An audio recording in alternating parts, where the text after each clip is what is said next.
बिस्मिल्लाहिर्रहमानिर्रहीम। मैं हूं इनायतुल्लाह काशिफ एडवोकेट और आप देख रहे हैं लीगल इन्फॉर्मेशन। EOBI की पेंशन में इजाफे के हवाले से एक बड़ी पेशरफ्त जो है वो हुई है। वो क्या पेशरफ्त है वो मैं आपको आज की वीडियो में बताऊंगा। EOBI के चेयरमैन को इक़दामात करने की ज़रूरत है। कौन कौन से इक़दामात फौरी तौर पर करने की ज़रूरत है, इस पर भी बात करेंगे।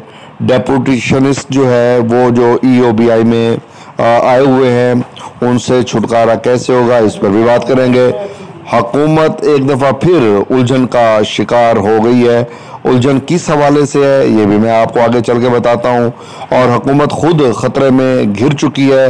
कौन सा ख़तरा, किस किस्म का ख़तरा, इस पर भी हम बात करेंगे।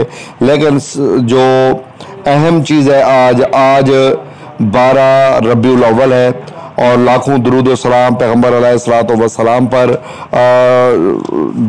जिनकी आमद की वजह से औरतों को हकूक़ मिले, इंसानों को हकूक़ मिले, जानवरों को हकूक़ मिले, यहाँ तक के परिंदों को, दरख्तों को, पूरी कायनात के जितने चरिंद परिंद हैं तमाम को पैगम्बर अलैहिस्सलातु व सलाम ने हकूक़ दिए। और ये सिर्फ़ और सिर्फ उस वक्त हुआ जब पैगम्बर अलैहिस्सलातु व सलाम की ज़ात मुबारक जो है वो तशरीफ़ ले आई। और इसके साथ साथ यहाँ पर मैं आपको ये भी बता दूँ कि पैगम्बर अलैहिस्सलातु व सलाम की आमद के साथ साथ जो दुनिया का सबसे बड़ा चार्टर उन्होंने दिया वो ह्यूमन राइट्स का था। और आज अक़वाम मुत्तहिदा उसी चार्टर को लेकर आगे बढ़ रही है और इंसानियत का नारा लगाती है। वो चार्टर पैगम्बर अलैहिस्सलातु व सलाम हज़रत मोहम्मद सल्लल्लाहु अलैहि वसल्लम का दिया हुआ है।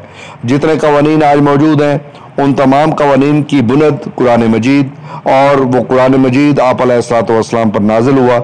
इसलिए तमाम बरकतें, रहमतें पैगम्बर अलैहिस्सलातु व सलाम के नाम और उनकी ज़ात बाबरकत के साथ आप तमाम अहबाब को पैगम्बर अलैहिस्सलातु व सलाम की आमद बहुत बहुत मुबारक हो। अब मैं आता हूँ EOBI के चेयरमैन को जो इक़दामात मैं चाहता हूँ कि वो करें। अब उनकी तकर्री को 1 माह हो चुका है, लेकिन EOBI के चेयरमैन के जो इक़दामात हैं वो अभी सामने नहीं आए। शायद वो अभी प्लानिंग में है। प्लानिंग जो करने की है वो यही है कि फौरी तौर पे EOBI के जो बुजुर्ग पेंशनर्स हैं उनकी पेंशन में इजाफा, क्योंकि आप देखते हैं कि अब पेट्रोलियम मसनूआत की कीमतों में इजाफा कर दिया गया है, अशियाए खुर्दोनोश की कीमतों में बेपनाह इजाफा कर दिया गया है, महंगाई आसमान को छूने लगी है। इस 8500 रुपये में क्या इक़दामात हो सकते हैं, कौन सी बेहतर लाइफ गुजर सकती है, कौन सी लाइफ में बेहतरी आ सकती है। अब अद्वियात के रेट जो है 500 गुना पहले महंगे कर दिए गए थे, अब मज़ीद महंगे कर दिए गए हैं। LPG महंगी कर दी गई है, मजीद महंगी कर दी गई है।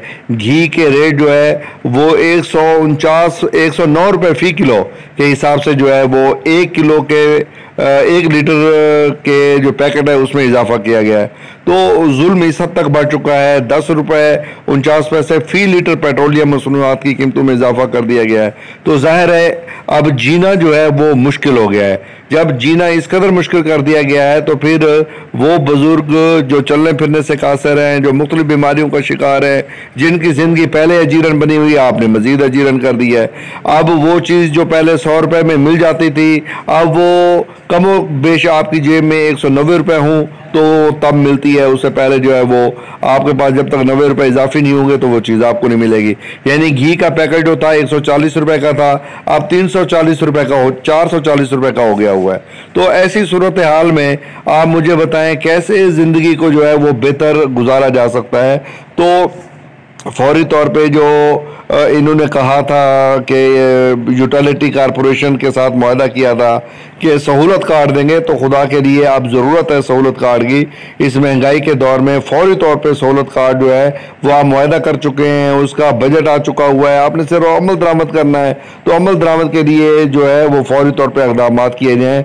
नए चेयरमैन साहब कम अज़ कम आप आते ही ये काम तो करवा दें, जो ऑलरेडी हो चुके हुए काम है उनको रेगुलर ही करवा दें ताकि लोगों की ज़िंदगी में कोई बेहतरी आ जाए। अब मैं ये आपको यहाँ पर बताऊँ ये काम होने कौन नहीं देते। ये जो डेपुटेशनिस्ट बैठे हुए हैं EOBI के इदारे में, वही इस काम में सबसे बड़ी रुकावट है। और EOBI के जो डेपुटेशनिस्ट हैं, मैं सुप्रीम कोर्ट की जजमेंट मैंने इस पे आपको रेफ़र भी करूँगा और साथ में उस पर एक अलग से वीडियो करूँगा। वो कहते हैं कि अब इनसे कम से कम छुटकारा हासिल करें, और तो उन्होंने कहा है कि इनको रिलीव करके इनके मदर डिपार्टमेंट में भेजें, सुप्रीम कोर्ट ने हुक्म दिया है। लेकिन अभी तक इस पर अमल दरामद EOBI में कम से कम नहीं हो सका और ना ही हो रहा है। अब हुकूमत एक दफ़ा फिर उलझन का शिकार। किस किस्म की उलझन का शिकार? जी हाँ, आपके इल्म में है कि DGISI की तकर्री के हवाले से हुकूमत और जो इदारे हैं उनके दरमियान एक तजाद आ गया है। वज़ीर आज़म पाकिस्तान जो है उनकी तकर्री को करना नहीं चाहते, लैतुलाल से काम ले रहे हैं, और वो चाहते हैं कि वही तकर्री हो जो उन्होंने रिकमेंड की है। अब इस पर हुकूमत और जो हमारे इदारे हैं उनके दरमियान एक तजाद आ गया है। अब उस तजाद के नतीजे में आज 13वां दिन है, ये मसला किसी करवट नहीं बैठ रहा, और हुकूमत दिन रात एक करके और इस मसले को कोशिश कर रही है हल करने की। अब बाकी जितने मामला आते हैं वो तकरीबन तमाम पेंडिंग में चले गए हैं। हुकूमत ये चाहती है किसी तरीके से इस मसले में जो है उलझे बगैर कोई इसका हल हो जाए, लेकिन अभी उलझी हुई भी खुद है, और देखते हैं ये कब तक मसला हल होता है। अभी तक 13वां दिन है, इनको कोई होश नहीं है, ये उसी में लगे हुए हैं और उसी में घिरे हुए हैं। और हुकूमत खुद भी जो है जब अगर इस तरह के इक़दाम नहीं करते, इस तरह के मामलात नहीं करते, तो हुकूमत ज़ाहिर है वो खुद ख़तरे में घिर चुकी है, और हुकूमत जो है वो शदीद तरीन ख़तरात में आ चुकी है। अब मैं आता हूँ EOBI पेंशन में इजाफे के हवाले से एक बड़ी पेशरफ सुनने में आई है। जी हाँ, EOBI की पेंशन में इजाफे के हवाले से जो बड़ी पेशरफ्त है वो ये है कि पेंशन में इजाफे के हवाले से जो जायज़ा लिया जा रहा है वो अब इस बात पे कि अब पेंशन अगर बढ़ाई जाए, एक ग्रुप कहता है कि जनाब पेंशन बढ़ा दी जाए सुप्रीम कोर्ट के नोटिफिकेशन के मुताबिक, और दूसरा कहता है इतना बजट नहीं है, इतने सामान नहीं है, इतनी चीज़ें नहीं है, और EOBI पहले खसारे में है, चीज़ें घिर चुकी हैं, जो कंट्रीब्यूशन देने वाले थे वो कम कर गए हैं, कंट्रीब्यूशन मज़ीद कम कर दिया गया है, और हर तरफ महंगाई है, फैक्ट्रियाँ बंद हो रही हैं, तेज़ी से वर्कर जो है वो जा रहे हैं। तो EOBI का इदारा जो है वो कंट्रीब्यूशन के हवाले से मज़ीद नीचे आ गया है, और इसका फिगर जो है वो बहुत सारा नीचे आ चुका है। बहुत सारे एम्प्लॉयर और एम्प्लॉयज़ कंट्रीब्यूशन देना बंद कर गए हैं। तो ऐसी सूरत हाल में वो कहते हैं कि अब अगर हमने इस बोझ को बढ़ा भी लिया तो कैसे हम फिर उसको फुलफिल करेंगे। दूसरी तरफ खसारे चल रहे हैं और हम इसको पूरा नहीं कर सकते, इसलिए जो है ये अभी इक़दामात न किए जाएँ।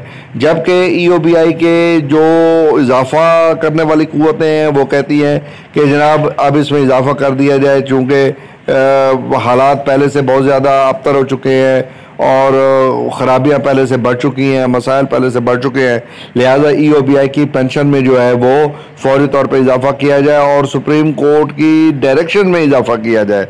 बहरहाल देखते हैं कि अब ये जायज़े तो शुरू हो चुके हैं, ये कब तक जो है ये नताइज आते हैं।